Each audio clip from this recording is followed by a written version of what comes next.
Hello दोस्तों, क्या आपको मालूम है कि परमेश्वर ने इस्राएल को अपने लोगों को 10 आज्ञा क्यों दिया? कौन सी ऐसी वजह थी और कौन सा ऐसा कारण था कि परमेश्वर को अपने लोगों को 10 आज्ञा देना पड़ा? आपने इन 10 आज्ञाओं के बारे में पढ़ा तो बहुत बार होगा और बहुत से संदेशों को सुना भी होगा, लेकिन आप सही में जानना चाहते हैं तो इस वीडियो के अंत तक बने रहें। आप सभी को एक बार फिर से प्रभु यीशु मसीह के नाम में जय मसीह की। इस वीडियो को विशेषकर एक भाई की रिक्वेस्ट पर मैं बना रहा हूं और आप वीडियो के अंत तक ज़रूर बने रहें, कुछ सीखना चाहते हैं। और यदि आप मेरे चैनल पर नए हैं तो चैनल को सब्सक्राइब करके बेल आइकन दबा लें ताकि आने वाली हर एक नई वीडियो सबसे पहले आप तक पहुंच सके। चलिए वीडियो को शुरू करते हैं। जैसा कि आप लोग जानते हैं कि इस वीडियो में हम परमेश्वर की 10 आज्ञाओं के बारे में सीखने के लिए जा रहे हैं। तो हम एक सवाल से शुरू करते हैं कि आखिर परमेश्वर ने अपने लोगों को 10 आज्ञा क्यों दिया? कौन सी ऐसी वजह थी, कौन सी ऐसा कारण था कि परमेश्वर को अपने लोग इस्राएल के लिए 10 आज्ञा देना पड़ा? जब हम परमेश्वर के बारे में बात करते हैं तो हमारा परमेश्वर एक डिसिप्लिन और अनुशासित परमेश्वर है।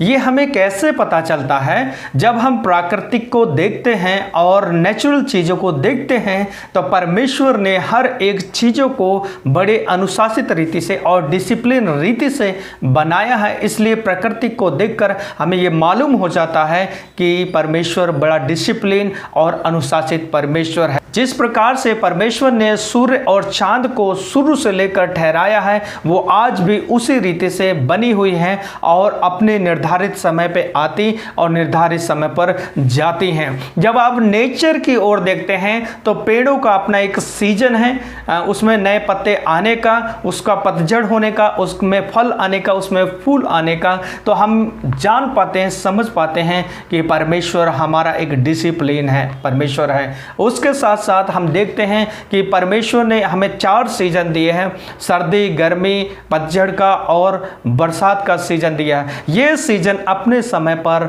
आते हैं और अपने समय पर जाते हैं। तो प्राकृतिक को देखकर हमें ये एहसास हो जाता है कि हमारा परमेश्वर एक डिसिप्लिन अर्थात अनुशासित परमेश्वर है।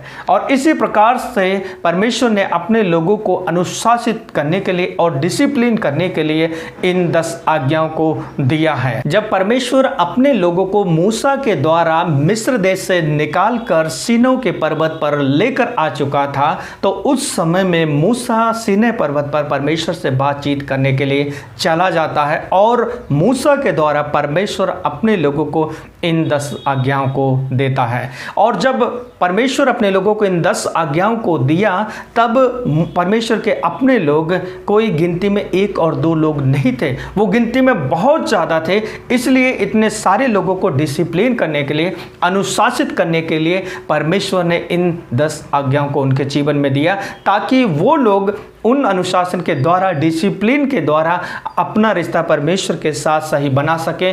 उसके साथ जहां सोसाइटी, समाज में वो रहेंगे, उनके साथ भी अपने रिश्ते को सही से बना सके। परमेश्वर ने अपने लोगों को ये कानून दिए, ये 10 आज्ञाएं दी, ताकि उसके लोग बड़े अनुशासित रीति से और उसके साथ साथ डिसिप्लिन लाइफ को वो लोग जी सकें। तो आइए उन 10 आज्ञाओं की ओर हम ध्यान करते हैं। निर्गमन की पुस्तक 20 अध्याय में हम इन 10 आज्ञाओं के बारे में पढ़ते हैं। उसके साथ साथ हम लोग व्यवस्था विवरण की पुस्तक अध्याय 5 में भी इन 10 आज्ञाओं के बारे में पढ़ते हैं। तो पहली आज्ञा परमेश्वर ने दिया कि तू मुझे छोड़ दूसरे को ईश्वर करके न मानना।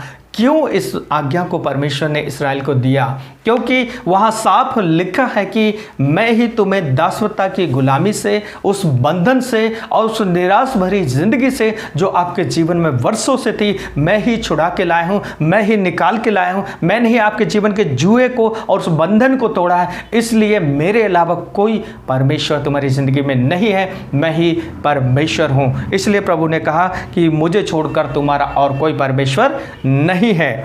दूसरी आज्ञा, तू अपने लिए कोई मूर्ति खोदकर ना बनाना। इस आज्ञा को परमेश्वर ने क्यों दिया? क्योंकि परमेश्वर कोई वस्तु नहीं है जिससे कि परमेश्वर की महिमा किसी वस्तु के द्वारा की जाए। इसलिए प्रभु ने कहा कि अपने लिए कोई भी प्रतिमा, किसी भी प्रकार का ढाला हुआ चीज की आराधना प्रार्थना नहीं करना, क्योंकि यूहन्ना 4:24 के अनुसार से परमेश्वर आत्मा है और आत्मा सच्चाई से आराधना करने वालों की, उपासना करने वालों को परमेश्वर ढूंढता है। इसलिए प्रभु ने यह आज्ञा दी कि उसका कोई प्रतिमा ना बनाया जाए, क्योंकि उसका कोई रूप नहीं है, वो आत्मा है। तीसरी आज्ञा, तू अपने परमेश्वर का नाम व्यर्थ ना लेना। इसका मतलब कई बार आपने बहुत से लोगों से ये सुनते हैं, ओ माय गॉड, हे भगवान, छोटी छोटी बातों में, और कभी भी कोई इस बात आती है तो इन बातों को बोलते हैं। इसका मतलब परमेश्वर का नाम पवित्र है, वो टाइम बेटाइम लेने का नहीं है। जब हम सच्चे मन और सच्चे हृदय से उसकी ओर ध्यान करते हैं, उसके ओर मन करते हैं, तो हम हमेशा उसकी तारीफ और महिमा और बड़ाई करते हैं। हमें सीखना चाहिए कि परमेश्वर का नाम किस जगह कब लेना चाहिए, क्योंकि वो नाम एक आदर का नाम है, वो नाम एक सम्मान का नाम है। इसलिए प्रभु ने कहा कि तू परमेश्वर के नाम को व्यर्थ करके ना लेना। चौथी आज्ञा, तो विश्राम दिन को पवित्र मानने के लिए स्मरण करना। क्यों परमेश्वर ने इस चौथी आज्ञा को दिया? क्योंकि परमेश्वर ने 6 दिन तक सृष्टि की रचना की और 7वें दिन विश्राम किया था, और यही 7वां दिन मनुष्य की पृथ्वी पर पहला दिन था।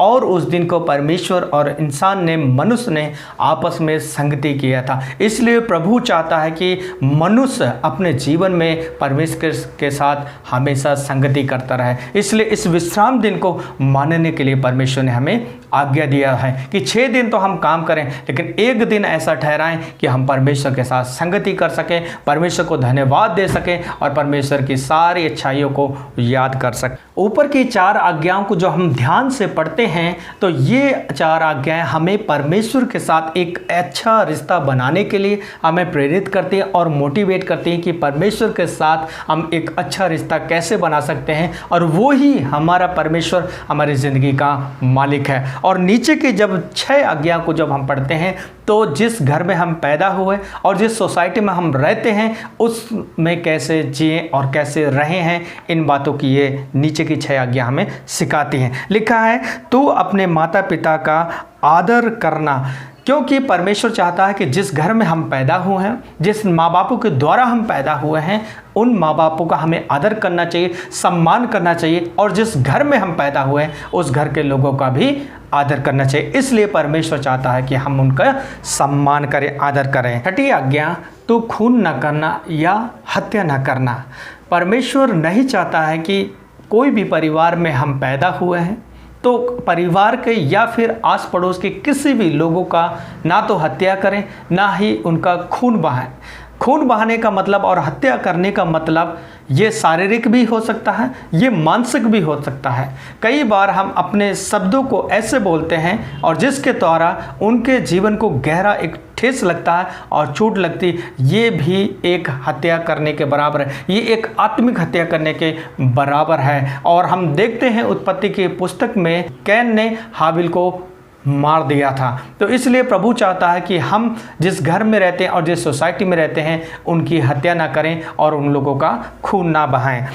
7वीं बात, तू व्यभिचार ना करना, अर्थात बुरी कल्पना ना करना। जिस समाज, जिस सोसाइटी में हम हैं, कई बार हम ऐसे लोगों को देखते हैं, हमारी आंखें देखते हैं और हमारे मनों में कुछ ऐसे विचार आते हैं और वो विचार कई बार एक्शन में बदल जाते हैं। तो प्रभु हेट करता है इस बातों से कि हम व्यभिचारी ना बने, क्योंकि हमारा परमेश्वर पवित्र है। 8वीं आज्ञा, तू चोरी ना करना। ये चोरी अपने घर की हो सकती है और अपने आस पड़ोस की भी हो सकती है। अर्थात हमारा परमेश्वर सफिशिएंट है हर चीज़ों को देने के लिए, हर एक चीज़ प्रोवाइड कराने के लिए। इसलिए प्रभु की आज्ञा है कि हमें चोरी नहीं करनी चाहिए, और जब भी किसी बात की ज़रूरत पड़ती है, आवश्यकता पड़ती है, तो हमें परमेश्वर की ओर निहारनी चाहिए और परमेश्वर से मांगनी चाहिए। इसलिए प्रभु ने कहा कि तू अपने जीवन में चोरी नहीं करना। 9वीं आज्ञा, तो किसी के विरुद्ध झूठी साक्षी नहीं देना। इस आज्ञा को जब हम आज के दौर पर देखें तो अक्सर लोग झूठ को सच बनाने की क्या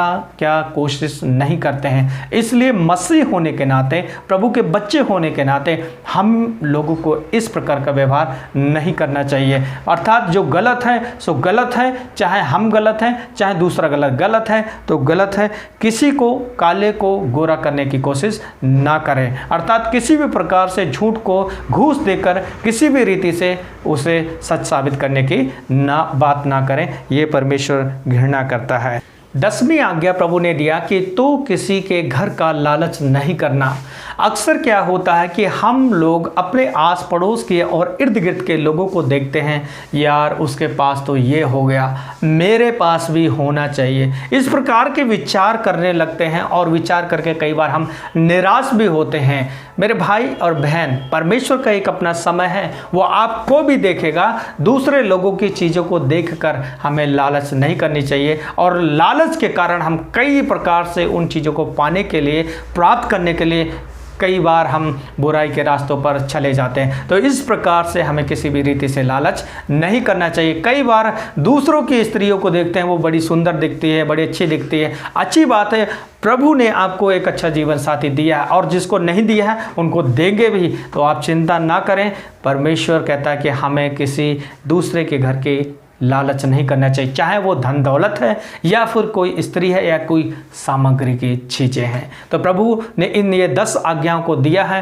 पहली ऊपर की 4 आज्ञा परमेश्वर से एक अच्छा रिश्ता के बारे में बात करती हैं, और नीचे की जो 6 आज्ञा हैं, प्रभु जिस घर में हमें पैदा किया उसका आदर करने के लिए, उसके साथ साथ जिन लोगों के बीच में हम रहते हैं उनके साथ एक अच्छा रिश्ता बनाकर रखना चाहिए। इसलिए प्रभु यीशु मसीह ने इन 10 आज्ञाओं को केवल 2 आज्ञाओं में पूरा कर दिया कि अपने पिता परमेश्वर को अपने संपूर्ण मन से, हृदय से और संपूर्ण शक्ति से प्रेम रखना, उसके साथ साथ तू अपने पड़ोसी से अपने समान प्रेम करना। जब हम अपने पड़ोसी से अपने समान प्रेम करेंगे तो हम उसकी हत्या नहीं करेंगे, हम उसके विरुद्ध झूठी साक्षी नहीं करेंगे, हम उसके घर का लालच नहीं करेंगे, और हम उनके परिवार के लोगों के साथ व्यभिचार नहीं करेंगे। इसलिए प्रभु ने इन सारी आज्ञाओं को, इन 10 आज्ञाओं को इस्राएलियों को दिया था, और आज भी ये 10 आज्ञा हमारे जीवन के लिए बहुत ही प्रभावशाली हैं और कार्यरत हैं। इन 10 आज्ञाओं के द्वारा परमेश्वर अपने लोगों को क्या सिखाना चाहता है?